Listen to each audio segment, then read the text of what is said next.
So in this segment, I want to discuss Eurozone inflation falls to 5.5% in sharp contrast to the UK. So this is quite an interesting piece actually. The Eurozone's annual inflation rate fell by more than expected in June to 5.5%, amid sharp falls in the cost of energy, highlighting an increasingly stark divide with stubbornly high price growth in the UK. Consumer price across the Eurozone rose by 5.5% in the year to June, down from an annual increase of 6.1% in May and below forecasts for a reading of 5.6%.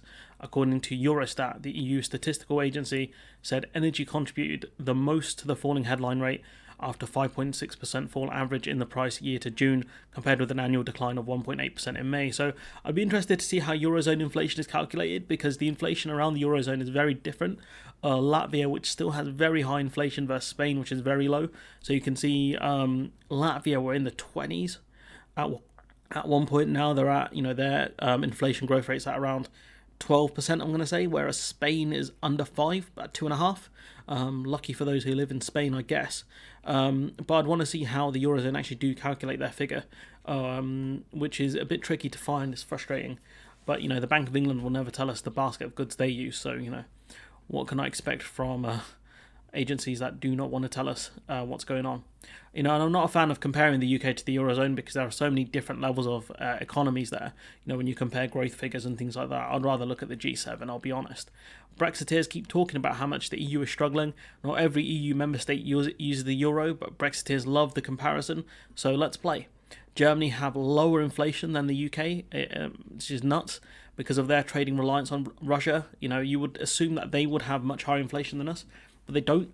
Their inflation levels are lower, they pay less for energy, which again on paper makes no sense, but once you factor in the Tories and Brexit, you can find some answers. And if we look up here, Germany, their inflation rate is significantly lower than ours, and it is kind of been consistently lower than ours. Germany in grey there, the Eurozone in sky blue. They've done significantly better than us.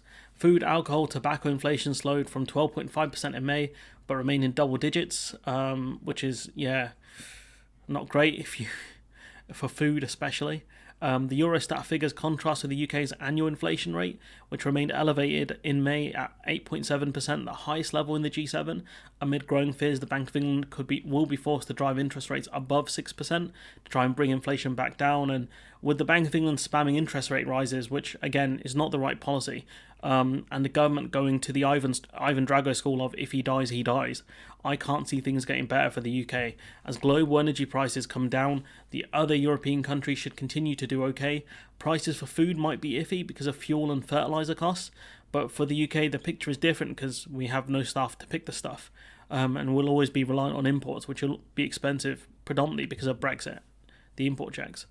The situation for the UK is just so bad right now. Separate figures published on Friday showed the UK grew at the slowest rate in the G7 in the first quarter of the year, apart from Germany, which is in recession. Germany, which is still in a better spot than us because their economy recovered from the pandemic. Brexiteers keep forgetting about France and Italy, though. I wonder why. When they talk about G7, they talk about, Germany is struggling as well. I was like, yeah, sure, but Italy aren't, France aren't. They're G7 members, they're in the EU. Why don't we talk about them? Neil Shah, the director of research at the investment research firm Edison Group, said, quote, Brexit was partly to blame, end quote, as increasingly stark differences begin to emerge between the UK and the Eurozone, saying, quote, Britain's toxic combination of energy price crisis and deeply embedded labour shortages have resulted in UK inflation being far more stubborn than its fellow G7 economies. Brexit is partly to blame here, reshaping the labour market and putting pressure on employers to raise wages to attract talent. Britain's economy, which is heavily reliant on services rather than manufacturing, is another point of difference to the slightly more balanced economies of Germany. Progress remains slow, yet the EU's headline inflation figures are in the right direction. Will we be able to say the same for the UK's inflation in July, end quote? And I think Brexit tanking the pound is not great for energy costs, as we import a lot of our energy, as well as our food. The labour shortages, Brexit has played a key part in some sectors. We are reliant for, migrant labour for those roles, and that has not changed. Regardless of what industry you look at, there are shortages. The problem with the inflation in the UK is that it will remain higher than the Eurozone because we increase the cost of key commodities, key foods. Goods, energy have all faced price increases due to Brexit. With the, we talked previously about how bad sterling was doing. Sterling was about 1.3, 1.4, kind of in and around the referendum. And now it's significantly lower. I think it's around 1.1, 1.12 or something like that. That's a massive drop off, and it pushes all the prices up for everything we import. And, given the UK, the pound is doing much worse against the dollar as well. That makes it much harder to import other commodities and other goods. It's just nuts, the impact that Brexit's had. Economists said most of the reason for the divergence between the UK and the EU was down to the UK government's energy price guarantee, which has capped the cost of gas and energy to the equivalent of £2,500 a year for a typical household until July. In the Eurozone, there have not been similar price caps, fixing the price over a lengthy time period, meaning their inflation rates better reflected the recent global decline in the wholesale gas and energy. And this, in my opinion, is such a dumb statement because it's a price cap, not a fixed price. So that means they can't charge people more than a certain price. But, these companies are free to charge less, unless the economists are arguing that the UK inflation should be higher, but the cap stopped it. We have had... we've always had price caps in the UK anyways. The statement, in my opinion, does not make sense. Spain has a price cap on the price of the actual energy produced in order to keep their costs lower for consumers by the looks of it. Seems like a more effective thing to do. The EU also placed effective windfall taxes on companies, so their support was different to the support given to kind of UK-based energy payers. So I think this statement from these so-called economists, who they've not given us a name here, is absolutely nuts. What they've said makes absolutely no sense, unless it was a fixed price, unless the UK fixed the energy price and said we're going to pay ridiculous amounts here because we're absolute clowns. They didn't, for once they didn't do the full clown thing. What they did say is that we're going to set a cap.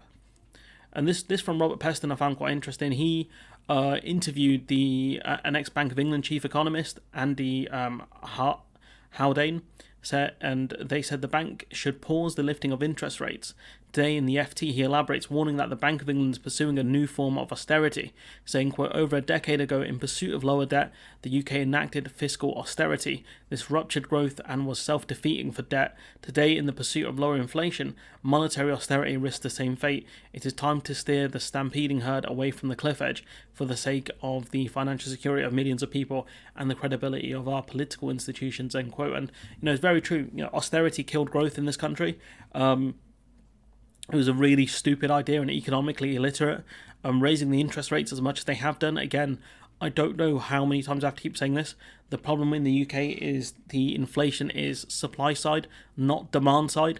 So by increasing interest rates and taking more money out of the hands of consumers, all you're going to do is engineer a recession, and it's going to be really bad because people are going to have less money to spend. The problems are the stuff coming into the UK. All of the imports gone up in price. All the energy's gone up in price. All the food's gone up in price.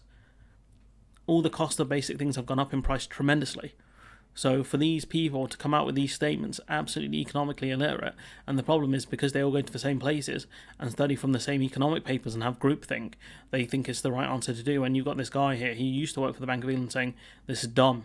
And I guess it kind of debunks my point to an extent, but from what we've seen from the Tory advisors, which I've covered previously, as well as the stuff Andrew Bailey has been saying, it goes to show you that instead of dealing with the actual causes of inflation, the energy costs, the food costs, and all that kind of stuff, they're like, oh, we're going to raise interest rates and take money out of the hands of people, especially in an economy where the interest rates keep going up and the banks aren't increasing the savings rate for people, so therefore discouraging people to save any money they do have. It just don't make sense. Honestly, it just it makes me scratch my head thinking, these people have got, degrees in economics. What the hell have they been taught and what the hell are they doing? This is economic subbacon on just at a higher level, and it's just incredibly depressing. But anyways, I'm going to leave it there. Let me know what you think in the comments below. Like, comment, share, subscribe. Support the channel on Patreon if you can, and hopefully I'll see you in the next one.